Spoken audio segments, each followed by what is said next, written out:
ಕರ್ನಾಟಕದಲ್ಲಿ 28ಕ್ಕೆ 28 ಕ್ಷೇತ್ರಗಳನ್ನ ಗೆಲ್ಲಲೇಬೇಕು ಅಂತ ಪಣ ತೊಟ್ಟಿದ್ದಾರೆ ದೋಸ್ತಿಗಳು. ಹೀಗಾಗಿ ಭರ್ಜರಿ ರಣೋತ್ಸಾಹ ಕಾಣಿಸ್ತಾ ಇದೆ. ಕರ್ನಾಟಕದಲ್ಲಿ ಮೈತ್ರಿ ತ್ರಿಮೂರ್ತಿ ಒಂದ್ ಕಡೆ, ಇನ್ನೊಂದ್ ಕಡೆಗೆ ಟಾಪ್ 3 ಸ್ಟಾರ್ ಕ್ಯಾಂಪೇನರ್ ಬಗ್ಗೆ ಬಹಳ ಚರ್ಚೆ. 2 ಅಥವಾ 3 ಕ್ಷೇತ್ರ ಸೇರಿ ಒಂದು ಸಮಾವೇಶ, ಮೋದಿ ಸಂದೇಶ. ವಿಸ್ತೃತವಾಗಿ ಹೇಳ್ತಾ ಹೋಗ್ತೀವಿ ನಾವು ಏನೇನ್ ಪ್ಲಾನ್ ಮಾಡ್ಕೊಂಡಿದ್ದಾರೆ ಅಂತ. ಕರ್ನಾಟಕದಲ್ಲಿ 9 ರಿಂದ 12 ರ್ಯಾಲಿ ಫಿಕ್ಸ್ ಮಾಡುವ ಬಗ್ಗೆ ಗೇಮ್ ಪ್ಲಾನ್ ಅನ್ನ ದೋಸ್ತಿಗಳು ಮಾಡ್ತಾ ಇದ್ದಾರೆ. ಮೈತ್ರಿ ಕ್ಷೇತ್ರಗಳಲ್ಲಿ 2 ಸಮಾವೇಶ, 2 ರೋಡ್ ಶೋಗೆ ಜೆಡಿಎಸ್ ಈಗಾಗಲೇ ಮನವಿ ಮಾಡಿಕೊಂಡಿದೆ. 2019ರ ಮೈತ್ರಿ ಹಳಿ ತಪ್ಪಿದ ರೀತಿ ಈಗ ಹಳಿ ತಪ್ಪಬಾರದು ಅಂತ ಎಚ್ಚರಿಕೆ ಹೆಜ್ಜೆಯನ್ನ ಕೂಡ ಗೇಮ್ ಚೇಂಜ್ ಮಾಡಿಕೊಳ್ಳೋದ್ರ ಮೂಲಕ ಜೆಡಿಎಸ್ ಮಾಡೋದಕ್ಕೆ ಮುಂದಾಗಿದೆ. ಹಾಗೆ ಬಿಜೆಪಿ ಹಾಗೂ ಜೆಡಿಎಸ್ನ micro coordination, Modi to state leaders ನ ಕನೆಕ್ಷನ್ ಕೂಡ ಇದರಲ್ಲಿ ವಿಸ್ತೃತವಾಗಿ ಕಾಣಿಸ್ತಾ ಇದೆ. ಸೊ ಪಾಯಿಂಟ್ ಟು ಪಾಯಿಂಟ್ ನೋಡ್ತಾ ಹೋಗೋಣ. ಅಂದ್ರೆ ಬಹಳ ಮುಖ್ಯವಾಗಿ 2019ರಲ್ಲಿ ಇದೇ ತರ ಮೈತ್ರಿ ಕಾಂಗ್ರೆಸ್ ಜೊತೆ ಮಾಡಿಕೊಂಡು ಕೈ ಕೊಟ್ಟಿತ್ತು. ಈ ಸಾರ್ತಿ ಹಂಗಾಗಬಾರದು ಅನ್ನೋ ಕಾರಣಕ್ಕೆ ಮೈಕ್ರೋ ಕೋಆರ್ಡಿನೇಷನ್ಗೆ ಮುಂದಾಗಿದ್ದಾರೆ. JDS BJP 3 star campaign game plan ಮಾಡ್ಕೊಂಡಿದ್ದಾರಂತೆ. ಯಾರು 3 ಸ್ಟಾರ್ ಅಂತಂದ್ರೆ ವೆರಿ ಸಿಂಪಲ್, ಮೋದಿ, ದೇವೇಗೌಡ ಮತ್ತು ಯಡಿಯೂರಪ್ಪ. ಇವರು ಭರ್ಜರಿ ಕ್ಯಾಂಪೇನ್ ಮಾಡಬೇಕು ಎಲ್ಲ ಕ್ಷೇತ್ರಗಳಲ್ಲಿ. ಕರ್ನಾಟಕದಲ್ಲಿ 9 ರಿಂದ 12 ರ್ಯಾಲಿ ಮೋದಿ ಅವ್ರದ್ದು ಫಿಕ್ಸ್ ಅಂತೆ. ಬಹುತೇಕ ಜೆಡಿಎಸ್ ಇರೋ ಕಡೆ ಎಲ್ಲ ದೇವೇಗೌಡರು ಕೂಡ ವೇದಿಕೆಯನ್ನು ಹಂಚ್ಕೋತಾರೆ. 2 ಅಥವಾ 3 ಕ್ಷೇತ್ರ ಸೇರಿ ಒಂದು ಸಮಾವೇಶ ಮಾಡ್ತಾರೆ. ಕಳೆದ ಬಾರಿನೂ ಹೀಗೆ ಮಾಡಿದ್ರು. ಬರೋಬ್ಬರಿ 10 ರಿಂದ 12 ಕ್ಷೇತ್ರಗಳಲ್ಲಿ ಒಂದೇ ವೇದಿಕೆಯಲ್ಲಿ ತ್ರಿಮೂರ್ತಿಗಳ ಅಬ್ಬರ ಅಂತೆ.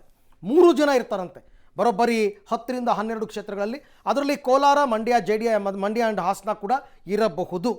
ಮಂಡ್ಯ, ಹಾಸನ, ಕೋಲಾರ ಕನೆಕ್ಟ್ ಮಾಡಿ ಮೈತ್ರಿ ಕ್ಷೇತ್ರಗಳಲ್ಲಿ 2 ಸಮಾವೇಶ ಮಾಡ್ತಾರಂತೆ. ಆಗ್ಬೋದು. ಈಗ ಅವರು NDA ಭಾಗ ಆಗಿರೋದ್ರಿಂದ ಮೋದಿ ಅವರು ಬಂದು ಪ್ರಚಾರ ಮಾಡಬೇಕಾಗುತ್ತೆ. ಅದನ್ನೇ ಮೈತ್ರಿ ಧರ್ಮ ಅಂತ ಕೇಳೋದು. ಹಾಗೆಯೇ ದೇವೇಗೌಡರು ಕೂಡ ಬಿಜೆಪಿ ಅಭ್ಯರ್ಥಿ ಪರ ಪ್ರಚಾರ ಮಾಡಬೇಕಾಗುತ್ತೆ. ಅದೇ ಅದಾಗಲೇಬೇಕು ಅದು. ಸೊ ಟಫ್ ಇರೋ ಕಡೆ 2 ಕ್ಷೇತ್ರ ಸೇರಿ ಒಂದು ಸಮಾವೇಶ ಮಾಡೋಣ, ಉಳಿದ ಕಡೆ 3 ಕ್ಷೇತ್ರ ಸೇರಿ ಒಂದು ಸಮಾವೇಶ ಮಾಡೋಣ, ಕೆಲವು ಲೋಕಸಭಾ ಕ್ಷೇತ್ರಗಳ ವ್ಯಾಪ್ತಿಯಲ್ಲಿ 2-3 ಕಿಲೋಮೀಟರ್ ರೋಡ್ ಶೋ ಕೂಡ ಮಾಡೋಣ ಅಂತ ಏನೋ ಚಿಂತನೆಯಂತೆ. 2 ಹಂತಗಳಲ್ಲಿ ಈ ಸರ್ತಿ 2 ಹಂತದಲ್ಲಿ ಕರ್ನಾಟಕದಲ್ಲಿ ಎಲೆಕ್ಷನ್ ನಡೀತಾ ಇರೋದ್ರಿಂದ ಟೈಮ್ ಸಿಗುತ್ತೆ ಇವ್ರಿಗೆ ಸ್ವಲ್ಪ.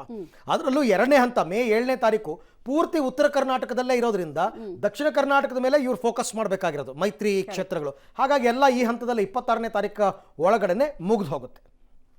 ಈ ಬಗ್ಗೆ ಮತ್ತಷ್ಟು ಮಾಹಿತಿ ನನ್ನ ಕೊಲೀಗ್ ರವೀಶ್ ಅವರಿಂದ ಪಡ್ಕೊಳ್ಳೋಣ. ರವೀಶ್, ಈಗ ಪ್ರಧಾನಿ ಕಾರ್ಯಾಲಯದಿಂದ ಅಥವಾ ಮೋದಿ ಅವರೇನಾದರೂ ಕರ್ನಾಟಕದಲ್ಲಿ ಯಾವ ರೀತಿ ಕ್ಷೇತ್ರಗಳನ್ನು ಗೆಲ್ಲಬೇಕು, ಯಾವ ರೀತಿ ರ್ಯಾಲಿ ಆಗಬೇಕು, ಅವರು ದೇವೇಗೌಡ ಮತ್ತು ಯಡಿಯೂರಪ್ಪನವ್ರನ್ನ ಸೇರಿಸಿ ಯಾವ ರೀತಿ ಆಗಬೇಕು ಅಂತೆಲ್ಲ ಪ್ಲಾನ್ಸ್ ಏನಾದರೂ ಮಾಡಿಕೊಂಡಿದ್ದಾರೆ ಅಥವಾ ಈ ರಾಜ್ಯ ನಾಯಕರುಗಳು ಮಾಡ್ಕೊಂಡಿರ್ತಕ್ಕಂಥ ಪ್ಲಾನ್ ಆಯಿತು ಅಂತ? ಅರವಿಂದ್, ಈ ಚುನಾವಣಾ ಪ್ರಚಾರ ಈ ವಿಚಾರಗಳನ್ನು ಪ್ರಧಾನಿ ಕಾರ್ಯಾಲಯ ಡಿಸೈಡ್ ಮಾಡೋದಿಲ್ಲ. ಆಯಾ ರಾಜ್ಯ ಬಿಜೆಪಿ ಘಟಕ ಮತ್ತು ಬಿಜೆಪಿ ಹೈಕಮಾಂಡ್ ಪ್ಲಾನ್ ಮಾಡಿಕೊಳ್ಳುತ್ತೆ. ಹಾಗಾಗಿ ಆ ಒಂದು ಪ್ಲಾನನ್ನು ಪ್ರಧಾನಿ ಕಾರ್ಯಾಲಯಕ್ಕೆ ಕಳಿಸ್ಕೊಡ್ತಾರೆ. ಈ ಚುನಾವಣಾ ಆಗಿರೋ ಕಾರಣಕ್ಕೋಸ್ಕರವಾಗಿ ಯಾವ ಭಾಗದಲ್ಲಿ ಬಿಜೆಪಿಯ ಶಕ್ತಿ ಎಷ್ಟಿದೆ ಮತ್ತು ಎಲ್ಲಿ ವೀಕ್ ಇದೆ ಅನ್ನೋ ಪಟ್ಟಿಯನ್ನು ಕೂಡ ಕಳಿಸಿರ್ತಾರೆ. ಜೊತೆಗೆ ಕರ್ನಾಟಕದಲ್ಲಿ ಮೈತ್ರಿ ವಿಚಾರವಾಗಿ ಭಾಳ ಸೀರಿಯಸ್ ಆಗಿ ತೆಗೆದುಕೊಂಡಿದೆ high command. Micro level to Delhi level ತನಕವೂ ಕೂಡ ಒಂದು ರೀತಿಯಲ್ಲಿ ಕೋಆರ್ಡಿನೇಷನ್ ಚೆನ್ನಾಗಿರಬೇಕು ಅನ್ನೋ ಕಾರಣಕ್ಕೋಸ್ಕರವಾಗಿಯೇ ಹೈಕಮಾಂಡಿಂದ ಸಂದೇಶ ರವಾನೆ ಆಗಿದೆ. ಹಾಗಾಗಿಯೇ ವಿಜೇಂದ್ರ ಮತ್ತು ಕುಮಾರಸ್ವಾಮಿ ಅವರು ಜಂಟಿಯಾಗಿ ಮೈಸೂರು ಆಗಿರ್ಬೋದು, ಮಂಡ್ಯ ಆಗಿರ್ಬೋದು, ಎಲ್ಲ ಕಡೆಗಳಲ್ಲೂ ಕೂಡ ಹೋಗಿ ಆ ಒಂದು ಸ್ನೇಹ ಮಿಲನ ಹೆಸರಿನಲ್ಲೂ ಕೂಡ ಎಲ್ಲವನ್ನು ಜೋಡಿಸುವಂಥ ಕೆಲಸವನ್ನು ಮಾಡ್ತಾ ಇದ್ದಾರೆ.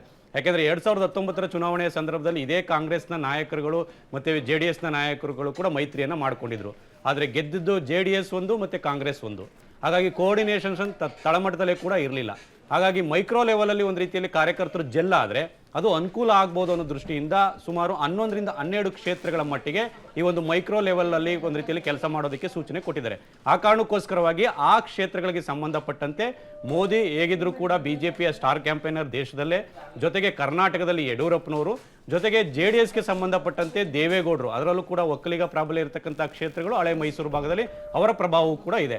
ಹಾಗಾಗಿ ಈ ಮೂವರೂ ಕೂಡ ಒಂದೇ ವೇದಿಕೆಯಲ್ಲಿ ಎಲ್ಲೆಲ್ಲಿ ಸಮಾವೇಶ ಆಗುತ್ತೆ ಹಳೆ ಮೈಸೂರು ಭಾಗದಲ್ಲಿ ಎಲ್ಲ ಸಮಾವೇಶಗಳಲ್ಲೂ ಕೂಡ ಅವರನ್ನು ಭಾಗವಹಿಸೋದಕ್ಕೆ ಪ್ಲಾನ್ ಮಾಡ್ಕೊಂಡಿದ್ದಾರೆ.